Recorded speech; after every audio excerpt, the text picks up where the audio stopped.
এনসিপির নেতাদের মধ্যে কেন অস্থিরতা আমি বুঝতে পারি না। আজকে দেখেন একটা কথা, নাহিদ ইসলামের একটা কথা, খুব গুরুত্বপূর্ণ কথা বলেছে, আমি সেটা পরে বিশ্লেষণ করব। কিন্তু নাসিরউদ্দিন পাটোয়ারি তিনি কি বলছেন তার কথাটা খুবই গুরুত্বপূর্ণ এবং এক অর্থে মারাত্মক কথা। সেটা হলো কি, ফেব্রুয়ারিতে নির্বাচন হলে সরকারকে শহীদের মায়ের বুকে সন্তানকে ফেরত দিতে হবে, নাসিরউদ্দিন পাটোয়ারি। আচ্ছা, কোন সরকারকে বলছে? এমন একটা সরকার, যেই সরকার একেবারেই অন্তর্বর্তী সরকার, যেই সরকার এত লম্বা সময়েও থাকার কথা না।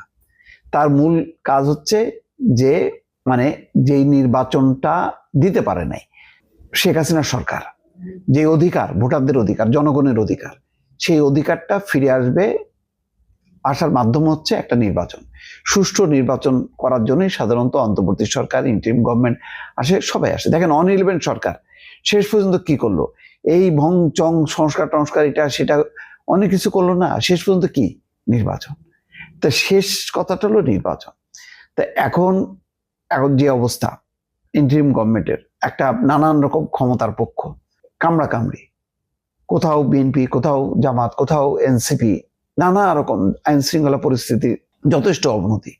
কে নিয়ন্ত্রণ করছে পুলিশকে, কে নিয়ন্ত্রণ করছে প্রশাসনকে, কেউ বলতে পারছে না, কারো কথা শুনছে না। আর সরকারও যে তাদের সাথে নিবিড়ভাবে আলোচনা করছে সেটাও না। অনেকটা অনভিজ্ঞতার একটা ফসল, সেটা কিন্তু দেখা যাচ্ছে। তো এই অবস্থায় নাসিরউদ্দিন পাটোয়ারি কি বলছে? যে ফেব্রুয়ারিতে নির্বাচন হলে সরকারকে শহীদের মায়ের বুকে সন্তানকে ফেরত দিতে হবে। কেন ভাই? এই সরকার কি বিপ্লব করে আসছে?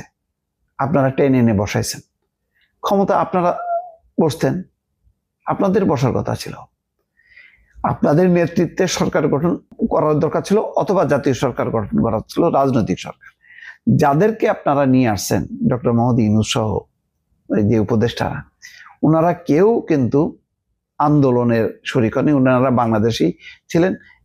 তাদের মধ্যে কেবলমাত্র বিপদে ছিলেন দুজন, একটা হচ্ছে ডক্টর মোহাম্মদ ইউনূস, আরেকজন হচ্ছেন আসিফ নজরুল। তিনি বিশ্ববিদ্যালয়ের বুকে থেকে সোচ্চার প্রতিবাদী হিসেবে তিনি লেখালেখি করতেন, বলতেন। আর ডক্টর মোহাম্মদ ইউনূসকে তো আর কিছুদিন হলে জেল খাটতে হতো। তো সুতরাং আর বাকি সবাই তো তারা অবসর জীবনে, তারা সুশীল সমাজ, এক্সপার্ট, এই টাইপের লোকজন। কাদেরকে বলছেন? আপনারা আসলেন না কেন? এই দায়টা কেন ডক্টর মোহাম্মদ ইউনূসের কাছে চাপাচ্ছেন? এইটা তো তারা একটা ব্যবস্থাপনা করে একটা সুন্দর নির্বাচন করবে, আপনারা করবেন। নির্বাচিত সরকারকে বলতে পারেন যে যদি আপনারা দাবি পূরণ না করেন, জুলাইয়ের অঙ্গীকার পূরণ না করেন, তাহলে শহীদের মায়ের বুকে সন্তানকে ফেরত দিতে হবে। এত বড় কথা আপনি একটা পলিটিক্যাল পার্টিকে বলতে পারেন।